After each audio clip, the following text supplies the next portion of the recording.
नमस्कार, स्वागत है आपका न्यूज बुलेटिन में। मैं हूं आपके साथ सुहानी बहुगुना। बुलेटिन से पहले एक नजर इस वक्त की हेडलाइंस पर। 15 जून को उत्तर प्रदेश के दौरे पर केंद्रीय गृह मंत्री अमित शाह 60,244 चयनित सिपाहियों को करेंगे नियुक्ति पत्र वितरित। सीएम योगी भी रहेंगे साथ।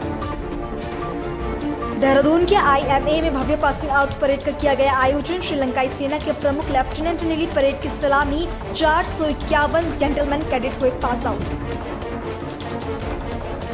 उत्तराखंड के सीएम धामी से मिले राष्ट्रीय महिला आयोग की अध्यक्ष। सीएम धामी ने किया विजय किशोर राहटकर का भव्य स्वागत। शॉल और स्मृति चिन्ह देकर किया सम्मान।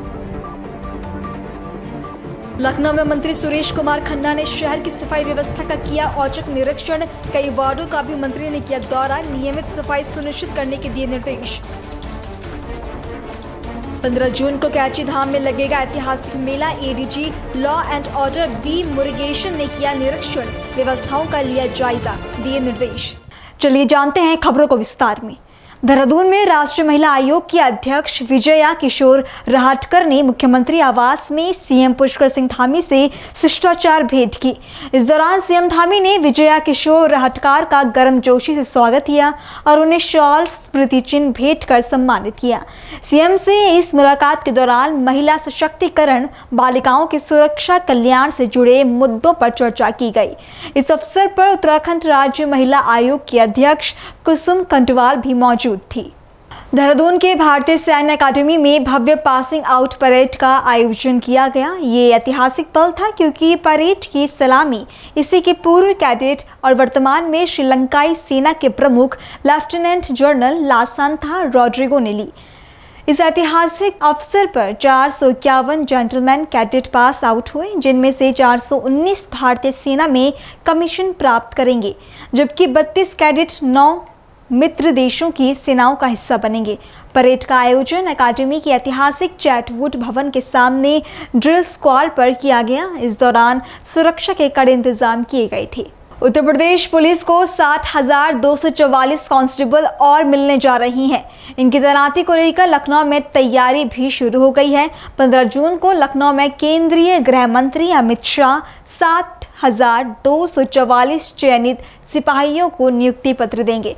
इस दौरान उत्तर प्रदेश के मुख्यमंत्री योगी आदित्यनाथ भी मौजूद रहेंगे। इसी को लेकर मंत्री ओम प्रकाश राजभर ने कहा कि गृह मंत्री आ रही हैं और लोगों को नियुक्ति पत्र देंगे। ये एक अच्छा कदम है। इसी को लेकर मंत्री ने विपक्ष पर भी निशाना साधा। जिसमें चयनित सिपाहियों को नियुक्ति पत्र देंगे, कैसे देखते हैं सर? देखिए, अच्छा काम है और जो आरोप विपक्ष की तरफ से लगाए जाते हैं कि सरकार नौकरी नहीं दे रही है, तो इस नाते माननीय गृह मंत्री जी आ रहे हैं और अपने हाथों से और लोगों को नियुक्ति पत्र देंगे, तो ये अच्छा कदम है। सर, कांग्रेस OBC वर्ग और पिछड़े लखनऊ में मंत्री सुरेश कुमार खन्ना ने शहर की सफाई व्यवस्था का औचक निरीक्षण किया, जिसके बाद मंत्री ने कई वार्डों का दौरा किया। उन्होंने कहा कि जहां महीनों से नालों की सफाई नहीं हुई है और पानी की व्यवस्था भी ठीक नहीं है, उसी को लेकर पार्षद और सफाई कर्मचारियों को नियमित सफाई सुनिश्चित करने के निर्देश भी दिए गए। देखिए, आज 4-5 वार्डों का दौरा हमारा था।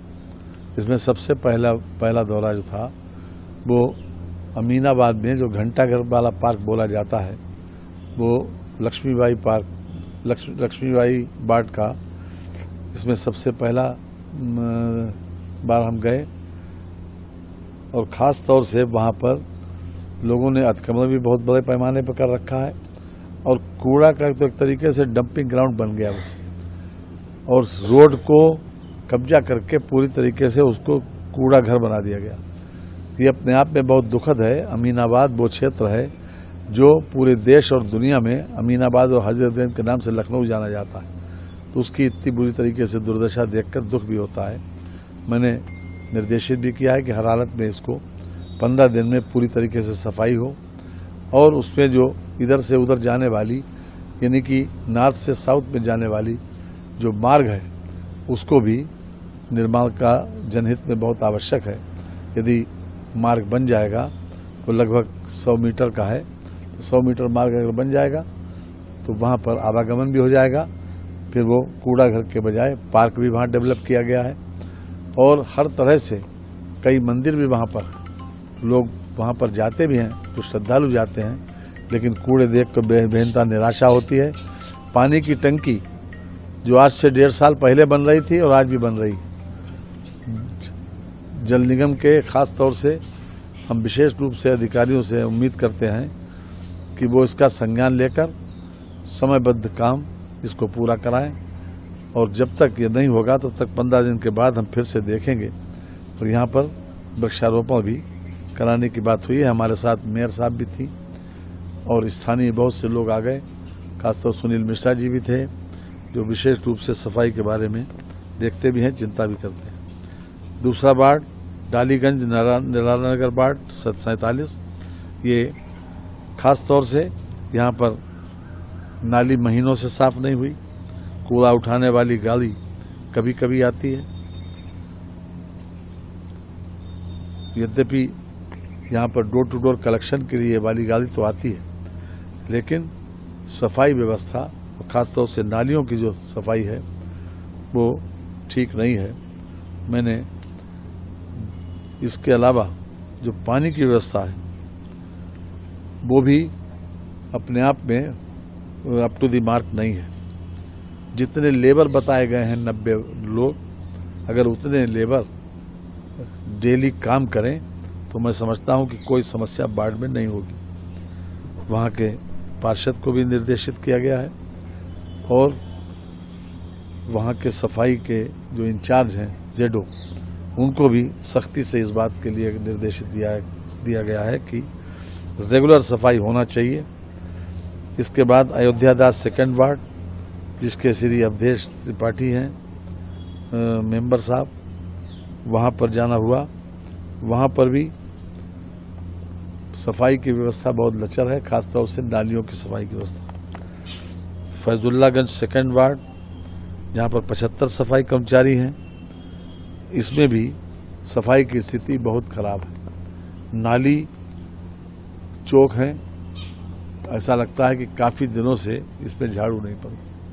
तो मैंने कहा है कि जो लोग जिम्मेदार हो, जेडो से लेकर और सफाई कर्मचारी तक, जो लोग जिन लोगों की भी ड्यूटी है जहां जहां गए हैं, उनका कम से कम 1 दिन का वेतन और 2 दिन का वेतन जरूर काटा जाना चाहिए, क्योंकि लापरवाही की वजह से ये सब कुछ हो रहा है। सरकार पैसा दे रही है, सरकार चाहती है कि हर तरह से जो है वो सफाई की व्यवस्था चुस्त दुरुस्त रहे।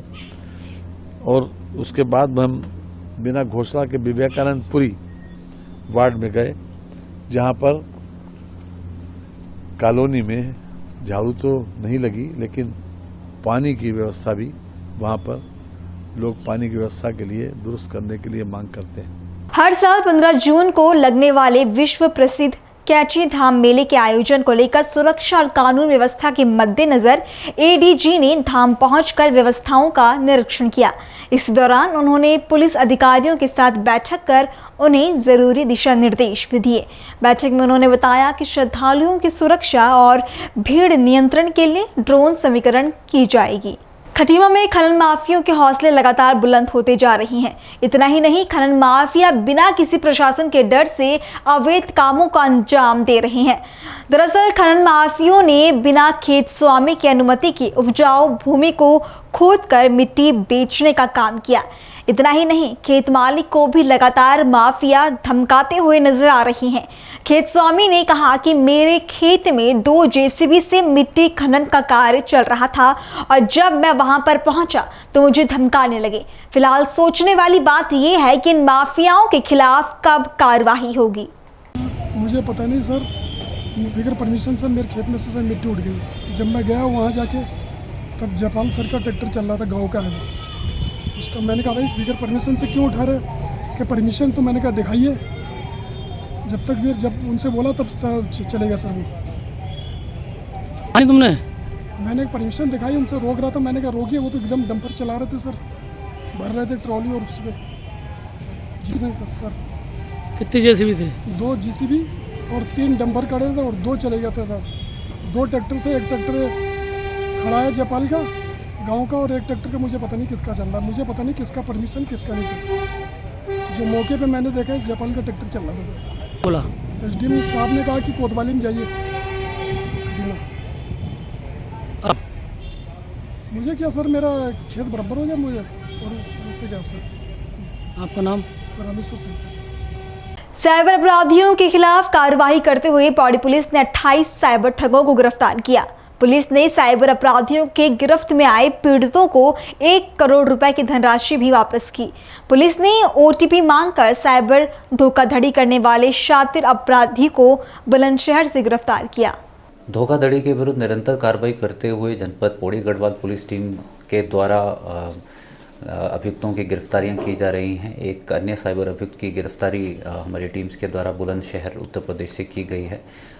एक शिकायतकर्ता की शिकायत के आधार पर मुकदमा पंजीकृत किया गया था। उक्त शिकायतकर्ता के साथ फ़ोन कॉल करते हुए ओटीपी लेकर इनके साथ धोखाधड़ी की गई थी, जिसका संज्ञान लेते हुए हम लोगों ने जांच में ये पाया कि इस अभियुक्त के द्वारा उक्त शिकायतकर्ता के साथ साइबर धोखाधड़ी की गई है। इसकी गिरफ्तारी करने के उपरांत आज माननीय न्यायालय में पेश किया जा रहा है। जनपद पौड़ी गढ़वाल पुलिस के द्वारा लगातार धोखाधड़ी व साइबर फ्रॉड्स के विरुद्ध कार्रवाई की जा रही है। जनपद में इस वर्ष 2025 में अब तक कुल 38 अभियोग पंजीकृत किए जा चुके हैं, जिसमें कुल 28 अभियुक्तों के विरुद्ध कार्रवाई भी की गई है। जनपद पुलिस की टीम्स के द्वारा लगातार भिन्न भिन्न राज्यों से गिरफ्तारियां की जा रही हैं और अभी तक पीड़ितों को लगभग 1 करोड़ से अधिक की धनराशि वापस भी दिलवाई गई है। मेरा जनता से भी अनुरोध है, यदि आपके साथ किसी भी प्रकार की कोई धोखाधड़ी होती है तो इसकी शिकायत आप अवश्य 1930 के हेल्पलाइन नंबर पर दें या फिर निकटवर्ती पुलिस स्टेशन पर इसकी शिकायत आप दर्ज करवा सकते हैं। पौड़ी में लगातार पुलिस शराब पीकर वाहन चलाने वालों के खिलाफ कार्रवाई करती हुई नजर आ रही है। इसी क्रम में पुलिस अधीक्षक के नेतृत्व में पुलिस ने ऑपरेशन लगाम के तहत शराब पीकर वाहन चलाने वाले 10 वाहन को सीज किए। साथ ही यातायात नियमों का उल्लंघन करने वाले 208 वाहन चालकों पर भी चालानी कार्रवाई की गई। उत्तर प्रदेश के आजमगढ़ में उस समय सियासी गर्मी बढ़ गई जब समाजवादी पार्टी के विधायक रमाकांत यादव की 23 करोड़ रुपए की अधिक की संपत्ति को पुलिस प्रशासन ने कुर्क कर लिया। सबसे हैरानी की बात यह रही कि प्रशासन ने इस कार्रवाई की जानकारी ढोल बजाकर सार्वजनिक की। कुर्क की गई ये जमीन कुल 53 बीघा में फैली हुई है, जिसकी कुल कीमत 23 करोड़ रुपए आंकी गई है। देखिए था मतलब जिलाधिकारी आजमगढ़ के दिनांक 11/6/2025 के आदेश के क्रम में थाना दीदारगंज के प्रदेश स्तर के चिन्हित माफिया और IAS गैंग IAS 133 और वहाँ के हिस्ट्री सीटर रमाकांत यादव के विरुद्ध गैंगस्टर एक्ट की कार्रवाई की गई है। और इसमें गैंगस्टर एक्ट की धारा 14 के तहत इनकी करीब 23 करोड़ 42 लाख और 81,400 रुपये की जो प्रॉपर्टी है उसको आज कुर्क किया गया है। रमाकांत यादव के ऊपर 21/2/2022 में थाना हरोला में अपमिश्रित शराब के मामले में हुई करीब 7 मौतों के अगेंस्ट उनको विरुद्ध मुकदमा लिखा गया था और उसी में फिर उसमें गैंगस्टर एक्ट की कार्रवाई इसमें की गई थी, जिसमें करीब 12 लोगों के विरुद्ध में गैंगस्टर एक्ट पंजीकृत किया गया था। उसमें आज इनके विरुद्ध जो इनकी जो प्रॉपर्टी है उसको 14 एक गैंगस्टर एक्ट के तहत कुर्क किया गया है, जिसमें ग्राम बसई अफसरपुर परगना माहौल तहसील फूलपुर के अंतर्गत घाटा संख्या 945/2.88 हेक्टेयर जिसकी मालियत करीब 2 करोड़ 13 लाख है। इसके अलावा घाटा संख्या 959/049 हेक्टेयर इनकी जो मालियत है वो करीब 2,59,000 है। ग्राम बसईपुर में एक अन्य घाटा संख्या है जो कि जिसका क्षेत्रफल करीब 3.44 हेक्टेयर है और इसकी जो कीमत है करीब 2 करोड़ 54 लाख के आसपास में है। दूसरा एक और घाटा संख्या है जिसकी क्षेत्रफल है वो करीब 2.94 हेक्टेयर है। इसकी मालियत करीब 2 करोड़ 17 लाख रुपया है। और एक और घाटा संख्या है जिसकी जो क्षेत्रफल है वो 3.47 हेक्टेयर है और ये कॉमर्शियल भूमि है और इसकी जो मालियत है वो करीब 16 करोड़ 33 लाख और 25,000 के आसपास में है। ग्राम बसईपुर में एक और अन्य घाटा संख्या है जिसका क्षेत्रफल 38 हेक्टेयर है और इसकी जो मालियत है वो करीब 20,61,700 रुपये के आसपास में है। इस तरीके से टोटल मिला के करीब 23 करोड़ 42,81,000 और 500 रुपये की जो प्रॉपर्टी 400 रुपये की प्रॉपर्टी है वो उत्तर प्रदेश जो गैंगस्टर एक्ट है उसकी 14 की जो धारा है उसके तहत कुर्क किया गया है। और जो माफिया हैं ये प्रदेश स्तर पर माफिया भी इनको चिन्हित कराया गया है और इनकी जो IAS गैंग है उसको भी रजिस्टर्ड कराया गया है। और ये एक बहुत ही इस तरह के कुख्यात अपराधी रहे हैं और इनके ऊपर हत्या, लूट और तमाम इस तरह के जो गंभीर अपराध हैं करीब 58 मुकदमे जनपद में और जनपद के आसपास के जनपदों में पंजीकृत है। और जो अपने से शराब उसकी जो दुर्घटना हुई थी उसमें करीब 7 लोगों की उसमें मृत्यु हुई थी। तो इस तरीके से इन्होंने अपराध से 1977 से लेकर तब से इनके खिलाफ जो मुकदमे पंजीकृत किए गए हैं उसके बाद से इनकी तमाम इस तरह की जो बड़ी बड़ी इन्होंने प्रॉपर्टी अपने और अपने परिवार के सदस्यों के नाम पे अपने जो अन्य जो इनके घरों में काम करने वाले लोग थे उनके नाम पे इन्होंने अर्जित की थी। आज उसमें कार्रवाई की गई है और भी उसमें जो कार्रवाइयाँ की जा रही है माननीय मुख्यमंत्री जी और आदरणीय DGP महोदय और ADG महोदय, आदरणीय ADG जॉन महोदय और DIG महोदय के निर्देश के क्रम में माफियाओं के विरुद्ध जो प्रभावी कार्रवाई है उसके अंतर्गत अभियान के अंतर्गत ये कार्रवाई की गई है। और इससे न केवल इस तरह के जो गंभीर अपराधों के जो अपराधी है उनको एक तरीके का सबक मिलेगा, बल्कि जो आम आदमी है जो कि मेहनत से अपनी संपत्ति अर्जित करता है उन सबको एक राहत इससे फील होगी। और जो प्रदेश और जिले की जो कानून व्यवस्था है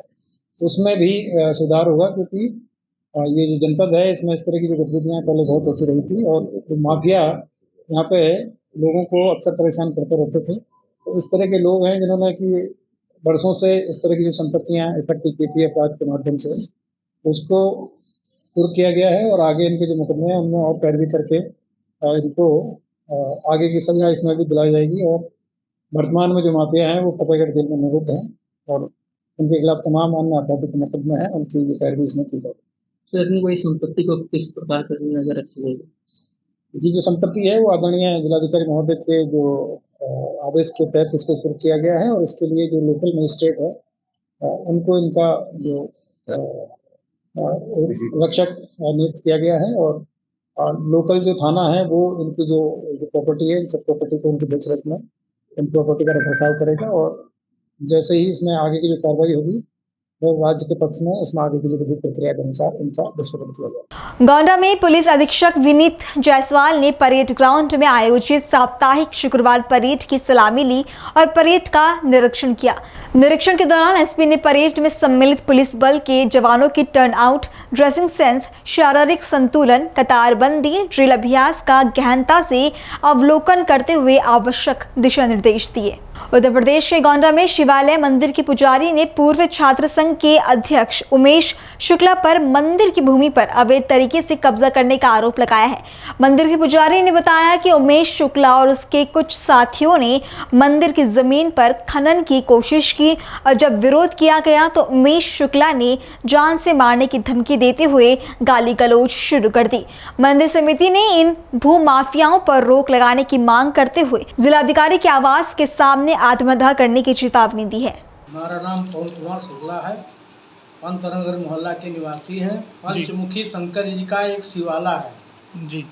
शिवाला के बगल की जमीन जो शंकर जी के मंदिर की जमीन है 886 632 गाटा नंबर की जमीन का गाटा का बैनामा हुआ। उसके बाद में चौहद्दी मंदिर की जमीन को दिखा दिया गया 91/1, 91/2, 518, 519 2 नंबर नगर पालिका 45 में दर्ज है। लेकिन पहुंच अपना मतलब दबंगई और पहुंच के बल पर उमेश शुक्ला ने कब्जा किया। उनके भाई कहते हैं मेरे पास 6 दाना है और 6 दाना मेरे मित्र के पास है, 12 दाना आपके परिवार पर उतार देंगे। नहीं, दाने का मतलब क्या है? कारतूस। अच्छा, मतलब गोली मारने के लिए कह रहे हैं जी। हर जगह हमने एप्लीकेशन दिया, डीएम से लेकर सीएम तक, हर जिला मतलब उच्च अधिकारियों को एप्लीकेशन दिया, लेकिन कोई मेरी सुनवाई नहीं हुई। लखौरी ईंटा का मंदिर है ये, रानी जामुनती कौर ने बनवाया था इसको, जो पुरानी हनुमान गढ़ी बनवाई थी। इस मंदिर पर कौन कौन लोग कब्जा कर रहे हैं? उमेश शुक्ला, दिनेश शुक्ला और उनके 50-60 अन्य गुंडा, सब लोग इकट्ठा होकर मतलब दबंगई कर रहे हैं, गोली मार देने के लिए कर रहे हैं। मेरी 85 वर्ष की माँ है, उसको भद्दी भद्दी गाली देते हैं, भाई को कहते हैं 12 दाना उतार देंगे। हम लोगों को वहाँ मतलब पूजा पाठ करना रहना दुश्वार हो गया है। आज पेड़ लगे थे, हरे पेड़ लगे हुए थे, मंदिर की संपत्ति सबको काट लिया।